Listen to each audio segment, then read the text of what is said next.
Ahmedabad police commissioner દ્વારા તાજેતરમાં જ ટ્રાફિક પોલીસને દંડ ન વસૂલી માત્ર ટ્રાફિક નિયમન કરવા જ સૂચના આપવામાં આવી છે।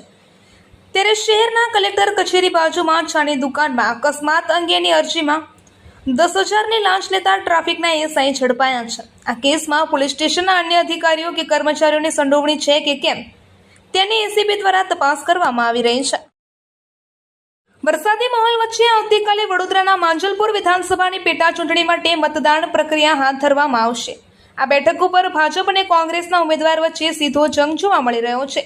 ત્યારે મતદાન શાંતિમય રીતે થાય તે માટે વહીવટીતંત્ર દ્વારા તમામ તૈયારીઓ આટોપી લેવામાં આવી છે। વરસાદની આગાહી વચ્ચે વધુને વધુ મતદાન કરવા માટે તંત્ર પણ સજ્જ બન્યું છે।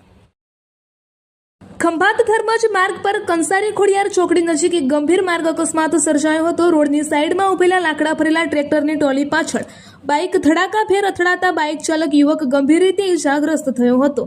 તેને વધુ સારવાર માટે વડોદરાની એસએસજી હોસ્પિટલ ખાતે ખસેડવામાં આવ્યો છે। પ્રાપ્ત માહિતી અનુસાર વાડોલાથી ખંભાત તરફ આવી રહેલા 19 વર્ષીય અનિરુદ્ધ અશોકભાઈ સોલંકી નામનો યુવક બાઇક ચલાવી રહ્યો હતો।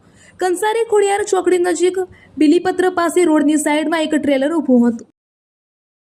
તારાપુર તાલુકાના મોરજ ગામે ઈસરવાડા મોરજ રોડ ઉપર એક તળાવડીમાં 4 ફૂટ લાંબો મગર દેખાતા સ્થાનિકોમાં ભય ફેલાયો હતો।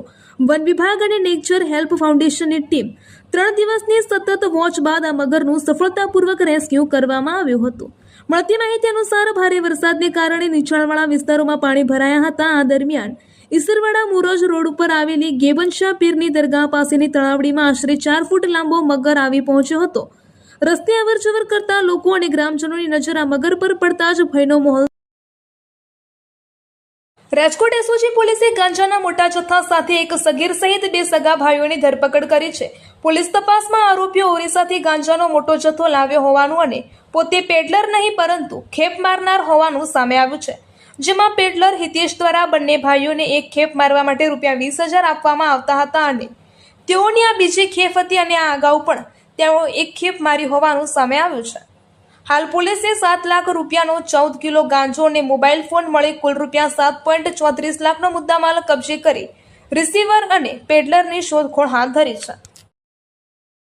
જૂનાગઢ મહાનગરપાલિકાના વોર્ડ નંબર 3ની ખાલી પડેલી એક મહત્વપૂર્ણ બેઠક માટે આજે 28 જુલાઈના રોજ સવારના 7 વાગ્યાથી જ મતદાન પ્રક્રિયાનો ધમધમાટ શરૂ થઈ ગયો હતો।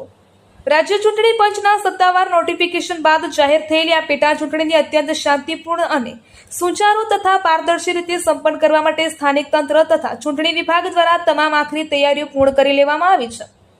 આ બેઠક પર આજે સાંજે 6 વાગ્યા સુધી મતદાન ચાલુ રહેશે। આગામી 30 જુલાઈના રોજ મતદાન ગણતરી હાથ ધરી વિજેતા ઉમેદવારના નામની સત્તાવાર જાહેરાત કરવામાં આવશે। ભાવનગર શહેર અને જિલ્લામાં ગુરુ પૂર્ણિમા નિમિત્તે મંદિરો ખાતે અનેકવિધ ધાર્મિક કાર્યક્રમોનું આયોજન કરવામાં આવ્યું છે। જેના ભાગરૂપે આજરોજ શહેરના મસ્તરામ બાપા મંદિર, નાની ખોડિયાર તથા ઝાંઝરિયા હનુમાનજી મંદિર સહિતના અનેક મંદિરો ખાતે વહેલી સવારથી જ ભક્તો દર્શનાર્થે ઉમટી પડ્યા હતા તથા શહેરભરમાં ઠેર ઠેર બાપાની સુંદર મઢીલીઓ બનાવવામાં આવી હતી। ભાવિક ભક્તોએ ગુરુના આશીર્વાદ લઈ ધન્યતા અનુભવી હતી।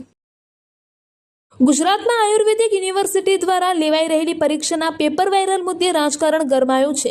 પેપર લીક રોકવામાં નિષ્ફળ નીવડેલી સરકાર અને તેમના મંત્રીઓને સદબુદ્ધિ મળે તે હેતુથી આજના ગુરુ પૂર્ણિમાના પાવન દિવસે મંદિરે પ્રાર્થના કરવા જઈ રહેલા આમ આદમી પાર્ટીના પ્રદેશ મહિલા મોરચાના પ્રમુખ પાયલ સાકરિયા સમેત મહિલા મોરચાની કાર્યકર્તાઓની પોલીસે અટકાયત કરી હતી। આ ઘટના બાદ આમ આદમી પાર્ટીના નેતાઓએ ભાજપ સરકાર અને રાજ્યના આરોગ્ય મંત્રી સામે આકરા પ્રહારો કર્યા હતા। રાધનપુર તાલુકામાં તાજેતરમાં પડેલા ભારે વરસાદ અને પૂર જેવી સ્થિતિને કારણે ખેતરોમાં પાણી ભરાઈ ગયા છે। પેદાશપુર સહિત 12થી વધુ ગામોમાં ખેતી પાકને વ્યાપક નુકસાન થયું છે। 100થી વધુ ખેડૂતોને ઊભો પાક સંપૂર્ણપણે નિષ્ફળ જતા તેઓ આર્થિક રીતે પાયમાલ થયા છે। તાલુકાના દેલાણા, ગોતરકા, છાણિયાથર, રામેશ્વર, દેગામ, ધોરકડા, ગુલાબપુરા, સાતુન, કલામપુર, પેદાશપુરા, અગીચાણા, જોરાવરગંજ અને બિસ્મિલ્લાગંજ સહિતના વિસ્તારોમાં અતિવૃષ્ટિના કારણે ખેતરો જળમગ્ન બન્યા છે। સતત પાણી ભરાયેલા રહેવાના કારણે વાવેલો પાક બળીને નષ્ટ થઈ ગયો છે। ગરવા ગિરનારની પવિત્ર ગોદમાં આવેલા ભવનાથ ક્ષેત્રની આધ્યાત્મિક ભૂમિ પર ગુરુ પૂર્ણિમાનો પવિત્ર તહેવાર અત્યંત શ્રદ્ધા, ભક્તિ અને ધામધૂમથી ઉજવવામાં આવ્યો છે. ભવનાથ ખાતે આવેલા તમામ નામી અનામી આશ્રમો અને ધાર્મિક સંસ્થાઓમાં સવારથી જ શ્રદ્ધાળુઓનો અવિરત પ્રવાહ જોવા મળ્યો હતો. વિશેષ રૂપે પ્રસિદ્ધ ભારતીય આશ્રમ ખાતે ગુરુ પૂર્ણિમા મહોત્સવનું ભવ્ય આયોજન હાથ ધરવામાં આવ્યું હતું. જૂના અખાડાના અધ્યક્ષ તથા ભારતીય આશ્રમના મહામંડલેશ્વર 1008 પૂજ્ય હરિહરાનંદ ભારતી બાપુના વડપણ હેઠળ તમામ ધાર્મિક વિધિ વિધાનો અને કાર્યક્રમો ખૂબ જ સુંદર રીતે સંપન્ન થયા હતા.